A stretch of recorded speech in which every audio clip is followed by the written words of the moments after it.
Hello दोस्तों, जैसे कि आप जानते हैं कि एक्सरसाइज 1.1 का क्वेश्चन नंबर हमने फर्स्ट बता दिया था और सेकंड भी हमने बता दिया था।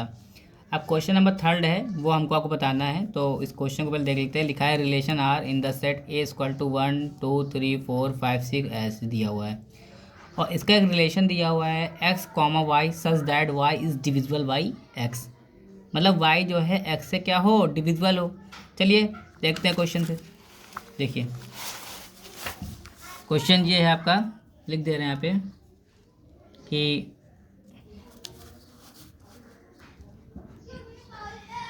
थर्ड क्वेश्चन है। तो ये रिलेशन आपको दिया हुआ है कि ए इक्वल टू 1 2 3 4 5 6 और रिलेशन दिया है S comma y y such y is divisible by x. तो मैं आपको बता दूँ, यहाँ पे आपको ये लिखना पड़ेगा 1 2 3 4 5 6। ओके, अब जैसे एक सेट हमने बना दिया है, ठीक। सिमिलर आपको यहाँ पे एक सेट और बनाना पड़ेगा। ऐसे एक सेट आपको और बनाना पड़ेगा। कैसे बनता है सेट, मैं आपको बता दूँ। ऐसे 1 2 3 4 5 6। तो ये सेट बना दिया। इसकी मैपिंग करेंगे, अगर मैपिंग करेंगे तो 1 1 हो जाएगा, 1 कॉमा 1। इसकी मैपिंग करेंगे 2 कॉमा 2 हो जाएगा। इसकी मैपिंग करेंगे 3 कॉमा 3 हो जाएगा। इसकी मैपिंग करेंगे 4 कॉमा 4 हो जाएगा। इसकी मैपिंग करेंगे तो 5 कॉमा 5 हो जाएगा। इसकी मैपिंग करेंगे तो 6 कॉमा 6 हो जाएगा। इसी प्रकार ये हो जाएगा कि अब मैपिंग करेंगे तो अगर जैसे 1 1 हो गया तो 1 2 भी हो सकता है। क्या हो जाएगा, 1 2 हो जाएगा, 1 3 हो जाएगा, 1 4 हो जाएगा, 1 5 हो जाएगा और 1 6 हो जाएगा। ठीक, इसी तरह 2 2 हो जाएगा। ठीक है, तो ये क्या हो जाएगा, 2 4 हो जाएगा, 2 5 हो जाएगा, 2 6 हो जाएगा। तो इसी तरह ये हमारे चलते रहेंगे। ठीक, अब बात ये है हमको बताना रिफ्लेक्सिव।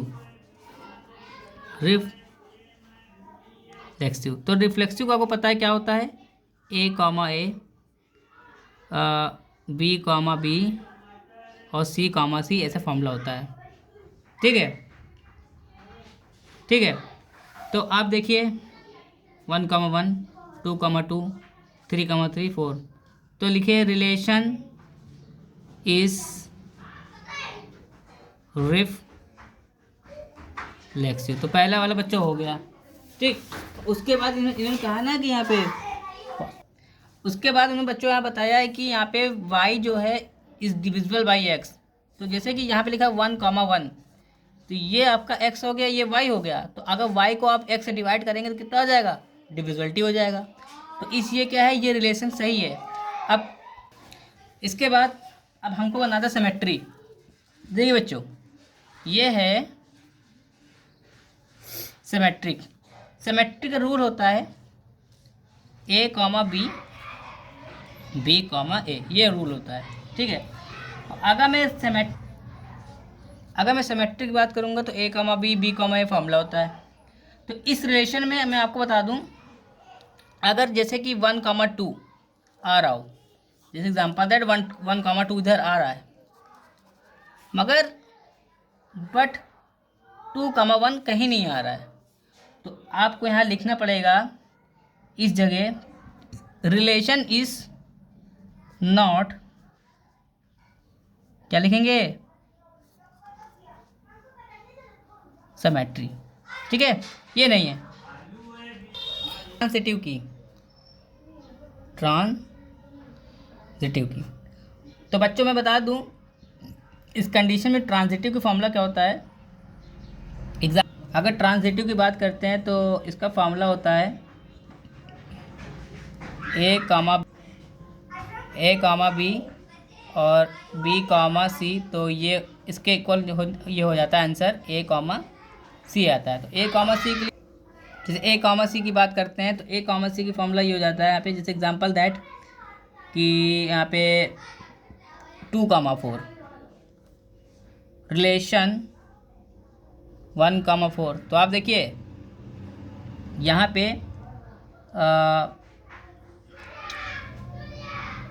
रिलेशन यहाँ देखना पड़ेगा, सॉरी ये हो जाएगा 1 कामा 2 एलिमेंट 2 कामा 4। तो देखिए यहाँ पे बी भी आ रहा है, टू टू आ रहा है, तो 1,4 बच रहा है। तो यहाँ पे क्या हो जाएगा, यहाँ पे इस ट्रांजिटिव, क्योंकि ट्रांजिटिव इसलिए आ रहा है कि ए कामा बी था, फिर बी कामा सी आ गया, ठीक है। तो बी भी जब सेम होता है वो हट जाता है, तो क्या बचता है, ए कामा सी बचता है, लिख दिया मैंने। तो उसी प्रकार 1,4 था, 2,4 था, तो 2 हट गया, तो 1,4 यहाँ बचा। तो ये जो था ये आपका क्या हो गया, ट्रांजिटिव हो गया। तो बच्चों मैं आपको यहाँ दिखा देता हूँ, जो यहाँ दिया था, ये क्वेश्चन थर्ड दिया था, relation R in the set 1 2 3 4 5 6 as the divisible by is x. तो सारा रूल भी डिविजिबल का आ रहा है, सब कुछ यहाँ पे आ रहा है। बस यहाँ पे आपको मेरे वीडियो को देखना पड़ेगा। आप वीडियो देखेंगे तो आपको कुछ क्वेश्चन, यहाँ क्वेश्चन दिख जाएगा इधर। यहाँ पे आप देखिए, मैंने यहाँ पे एक्सप्लेन भी किया, एक सेट दिया था, इसका पूरा यूनिवर्सल मैपिंग करवा दिया, फिर हमने ये पूरा ये बना दिया। और यहाँ पे हमने रिफ्लेक्सिव भी आपको बताया, पूरा रिफ्लेक्सिव बता दिया। और रिफ्लेक्सिव करने के बाद हमने आपको क्या बताया, यहाँ पे सिमेट्री भी बताया, सिमेट्रिक फार्मूला लिख दिया। तो आपको एग्जाम में कुछ इसी तरह करना है कि कोई प्रॉब्लम ना हो। उसके रिलेशन में ट्रांजिटिव भी बता दिया है। तो आज के लिए इतना ही, थैंक यू।